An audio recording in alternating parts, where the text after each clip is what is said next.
Oke, baik teman-teman. Saya akan menyampaikan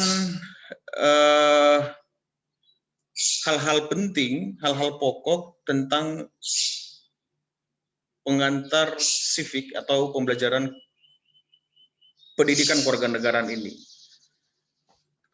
Beberapa saat lalu di grup Anda, saya sudah bertanya kepada Anda, itu ya, kenapa mata kuliah ini penting?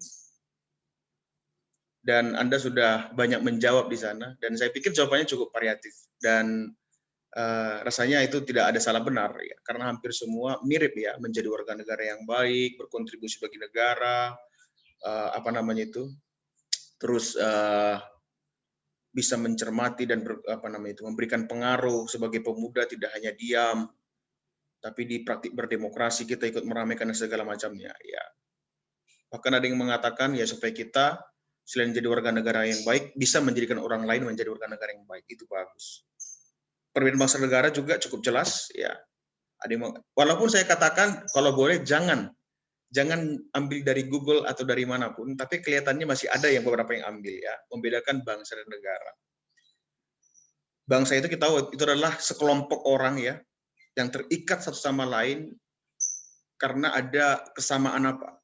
Entah itu kesamaan suku, bahasa, adat istiadat dan segala macamnya. Ya kan? Mereka terikat, berkumpul, memiliki value yang sama, memiliki nilai yang sama. Itu bangsa. Nah, sementara negara, kalau kita ngomong negara, ini sudah lebih luas ya, karena ini merupakan organisasi. Dia merupakan organisasi kekuasaan. Nanti kalau konteks negara kita tahu ada pemerintah, kalau ada pemerintah berarti ada rakyatnya. Ya.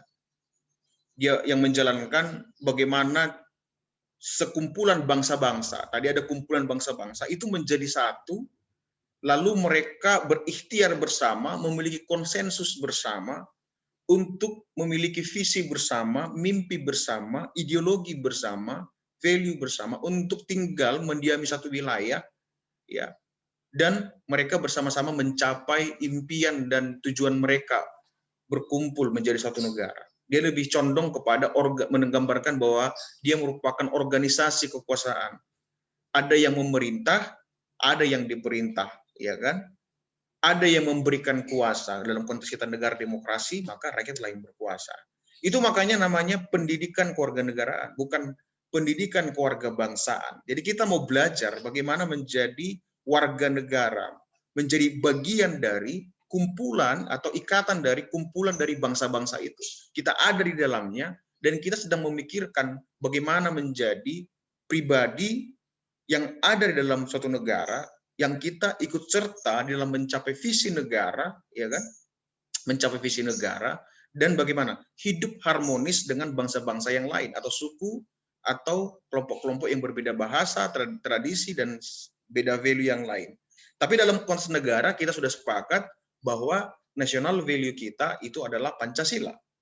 Maka kalau national value-nya Pancasila, maka local wisdom yang ada tetap kita pegang, tapi dalam konteks bernegara, national values itu yang kita utamakan. Karena kalau tidak bahaya, kita bisa benturan value. Nah, disitulah pentingnya kita belajar kewarganegaraan, teman-teman. Nah, tapi bagaimana dengan kondisi bangsa kita saat ini? Ya, kita tahu bahwa bangsa kita mengalami banyak persoalan. Ada mulai dari masalah radikalisme, ya kan? Mulai dari masalah radikalisme, terorisme, intoleransi, praktik politik identitas, korupsi, kemiskinan, dan segala macamnya. Banyak sekali lah masalah di negara kita ini ya. Yang itu nanti perlu kita kita bahas kemudian.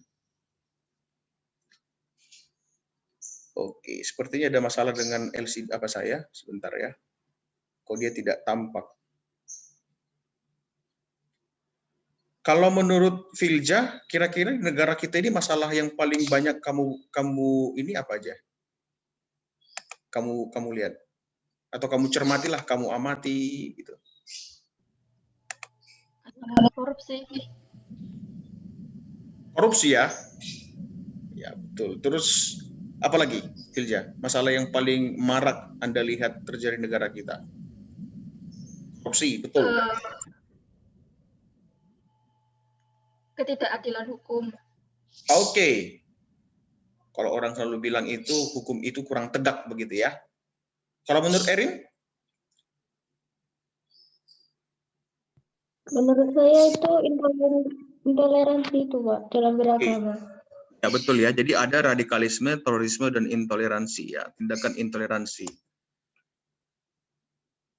Yang lain kalau kita lihat konteks negara kita saat ini, itu ketahanan nasional kita terancam.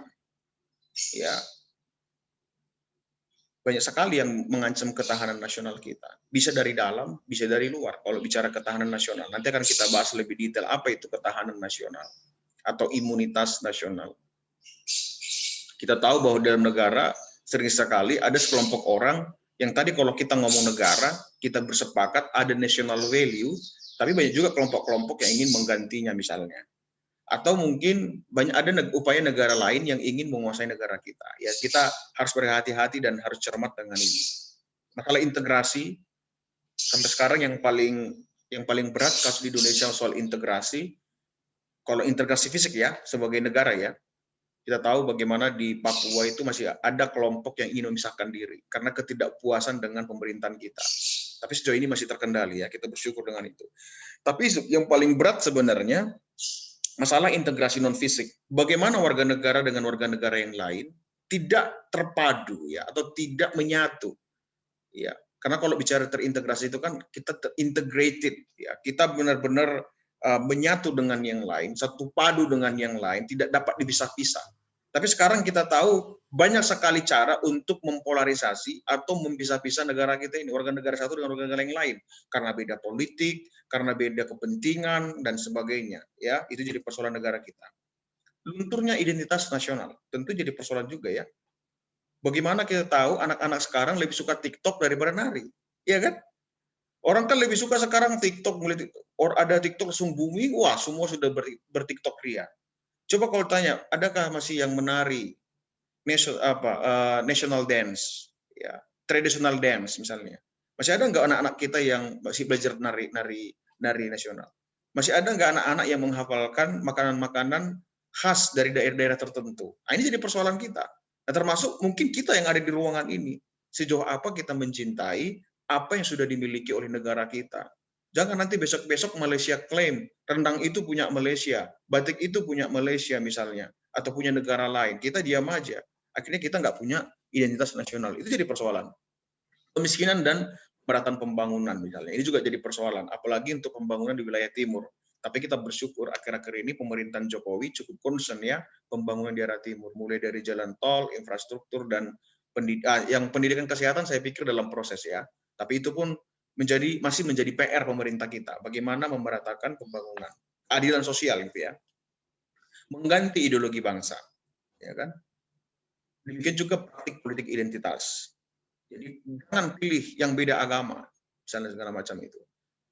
Pilihlah yang satu denominasi atau satu kelompok dengan kita misalnya. Nah itu jadi apa kita, jadi PR kita juga itu. Nah untuk itulah sebagai warga negara, ya sebagai warga negara, dia macet ya. Sebentar ya. Kayaknya kalau ada yang masuk harus filter nih yang harus ini, jangan sampai saya. Karena kalau saya yang ini, yang terima accept, saya jadi hang itu ya.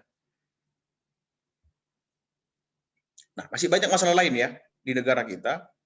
Tapi ya disitulah Indonesia memanggil Anda dan memanggil saya. Untuk apa? Oke, di end 10 menit lagi. Untuk apa? Supaya setiap warga negara itu memiliki civic intelligence. Saya akan masuk di sini aja sebelum kita nanti berdiskusi di kelas ya. Apa itu civic intelligence? Coba perhatikan ini. Jadi kita bertanya-tanya, kenapa mata kuliah ini penting? Ya, kebetulan materi ini saya kutip dari PowerPoint dari rekan MKU yang ada di UNER ya, yang kebetulan kita pernah bersama belajar. Nah, apa itu civic intelligence? Anda belajar PKN hari ini sebenarnya dalam rangka mencapai ini. bagaimana setiap orang yang belajar PKN, Anda bisa memainkan peran Anda secara proaktif, ya kan, sebagai warga negara yang baik. Proaktif ya, bukan hanya jadi warga negara yang baik. Kalau tadi kan jawaban Anda itu kan yang di grup itu, oh jadi warga negara yang baik dan menjadikan orang lain menjadi warga negara yang baik. Itu bagus. Tapi yang dimaksudkan dengan civic intelligence itu, Anda dimaksudkan kalau Anda sudah aktif, bahkan proaktif, ya, menjadi warga negara yang baik, melakukan fungsi dan peran Anda sebagai warga negara. Tetapi bagaimana mungkin Anda bisa proaktif menjadi warga negara yang baik kalau Anda tidak punya civic knowledge yang baik atau pengetahuan kewarganegaraan yang baik, konsep-konsep kewarganegaraan yang baik. Maka Anda betul-betul harus paham dulu secara konseptual hal-hal apa saja yang harus dipahami oleh seorang warga negara untuk mereka menjadi warga negara yang baik. Maka perlu belajar tentang apa? Soal identitas nasional, wawasan Nusantara, ketahanan nasional, integrasi nasional, demokrasi, korupsi, ya kan, kesetaraan gender dan sebagainya, isu-isu yang lain. Anda harus memahami konsep-konsep itu. Setelah Anda paham secara kognitif, maka secara afeksi Anda harus memiliki sikap. Anda bisa menentukan posisi Anda. Makanya sebutnya itu civic disposition. Pengetahuan-pengetahuan itu Anda ambil menjadi milik Anda, dan itu Anda jadikan pengetahuan Anda itu sebagai rujukan untuk berlaku sebagai warga negara. Jadi civic knowledge kuat, dengan demikian Anda punya civic disposition. Civic disposition itu artinya Anda mengambil dari rujukan-rujukan itu atau yang kita pelajari itu menjadi bagian dari diri Anda, dan apa yang Anda pelajari itu Anda pegang kuat untuk bersikap sebagai warga negara. Nah, setelah Anda memiliki civic disposition itu, ya kan, Anda sudah menjadikan itu milik pribadi Anda, lalu kemudian Anda berperilaku. Ya, psikomotorik Anda, ya, perilaku Anda itu akhirnya sesuai dengan apa yang Anda pelajari. Itu namanya civic skills. Ya, jadi Anda bisa berperilaku ketika Anda lihat orang melakukan tindakan intoleransi, radikalisme, Anda berperilaku, Anda bereaksi, tidak mendiamkan. Membaca berita yang berbau seperti itu, Anda tidak diam. Anda hadir di sana. Anda memberikan komentar di sana. Kalau sekarang kan anak-anak tidak, hanya lihat TikTok, nonton film Korea, itu kebanyakan. Saya yakin di kelas ini caranya seperti itu, semoga ya. Tapi kalau warga negara yang baik, ketika Anda isu-isu kewarganegaraan, karena Anda mencintai negara ini, Anda dianggap sebagai penjaga bangsa negara ini. Ketika Anda isu-isu yang tidak sesuai dengan yang Anda pelajari, Anda bereaksi dan Anda berespons. Oleh karenanya, itu menjadi keyakinan Anda, ya, tentang mana yang baik. Anda pegang, Anda ambil sikap untuk itu menjadi civic confidence. Dianggaplah Anda memiliki civic skills, ya, Anda berhasil memiliki civic skills atau bisa beraksi atau melakukan sesuatu sebagai warga negara yang baik kalau Anda benar-benar memiliki keyakinan yang kokoh terhadap kebenaran itu. Lalu yang kedua, Anda punya komitmen atau self commitment. Lalu berikutnya itu Anda memang punya kompetensi. Anda mengamalkannya, melakukannya. Anda belajar tentang toleransi, maka Anda memang harus toleran. Jangan pula Anda belajar toleransi, tapi Anda anti dengan agama yang berbeda. Anda terbuka, Anda bersifat inklusif dengan agama-agama yang berbeda dengan Anda. Anda bersaudara sebagai anak bangsa dengan mereka. Jadi kalau Anda lihat ya, di PowerPoint ini, jelas di situ ada orang, ya, kalau Anda lihat civic knowledge, itu mengisi otaknya, ya, pengetahuannya. Ketika kita sudah punya pengetahuan yang baik, maka kita punya civic disposition atau sikap yang baik terhadap apa yang kita pelajari. Kita mengambil itu menjadi rujukan kita. Lalu kita memiliki civic skill. We do something, ya. We do something untuk negara kita. Kita nggak hanya diam, ya. Supaya apa? Supaya apa yang menjadi visi dan tujuan negara ini ada, itu bisa tercapai. Kalau di pembukaan itu katanya apa? Melindungi segenap tumpah darah Indonesia. Maka kita semua harus aktif melindungi segenap tumpah darah Indonesia. Ketika ada diskriminasi atas nama sara, suku, agama, ras, dan antar golongan apapun itu, kita yang lebih bereaksi. Oh, nggak boleh seperti itu salah. Kita buat tulisan di Facebook, kita buat komentar di Facebook, dan sebagainya macamnya. Maka dibutuhkan apa? Ingat, kita butuh civic commitment, civic competence, dan civic culture. Kita memiliki komitmen untuk menjaga negara, sesuai dengan keilmuan kewarganegaraan yang kita miliki. Yang kedua, kita memiliki kompetensi untuk bersikap, karena memang kita punya pengetahuan yang baik, dan kita punya nilai rujukan yang benar. Yang berikutnya, kita membudayakan, membiasakan melakukannya menjadi lifestyle kita, menjadi warga negara yang baik. Ya, saya pikir itu tentang civic intelligence. Maka pastikan Anda ketika masuk di mata kuliah ini, mengakses mata kuliah civic dan kewarganegaraan atau kewarganegaraan ini, Anda harus memiliki civic intelligence. Jangan sampai tidak. Karena kalau tidak, kita gagal. Maka ada duta perilaku, sebagai duta perilaku COVID, itu bagian dari aktualisasi dari Anda yang memiliki civic intelligence. Oke, saya akan cepat saja ya, karena waktu kita sudah mepet. Nah, ini dasar hukum kita untuk belajar. Jelas di Undang-Undang Pendidikan Sistem Pendidikan Nasional itu jelas disampaikan bahwa perlu ada pengembangan kemampuan pembentuk watak bangsa. Salah satunya adalah PKN. Untuk tujuannya juga menurut undang-undang itu ya nomor 20 tahun 2003 supaya kita peserta didik menjadi manusia yang beriman, bertakwa, berilmu, cakap, kreatif, mandiri, dan menjadi, ini yang penting untuk konteks warga negara, menjadi warga negara yang demokratis dan bertanggung jawab. Maka Anda dianggap memiliki civic intelligence tadi kalau Anda menjadi warga negara yang demokratis, Anda inklusif, dan Anda bertanggung jawab. Ya, jadi apa ya, kayak mengambil take responsibility ya, bahwa menjadi kalau kita punya responsibility, maka kita punya accountability ya. Maka kita harus mempertanggungjawabkan hidup kita sebagai warga negara. Karena untuk itulah pendidikan kewarganegaraan Anda, membangun watak Anda, tetapi sekaligus menjadikan Anda menjadi warga negara yang demokratis dan bertanggung jawab. Itu makanya kita belajar civic ini.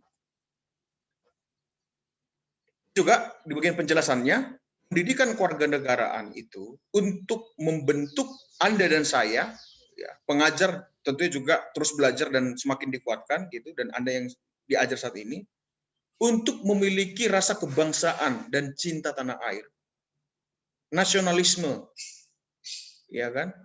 Jangan berkata apa yang sudah diberikan negara kepada Anda, tapi bertanyalah apa yang sudah Anda berikan untuk negara.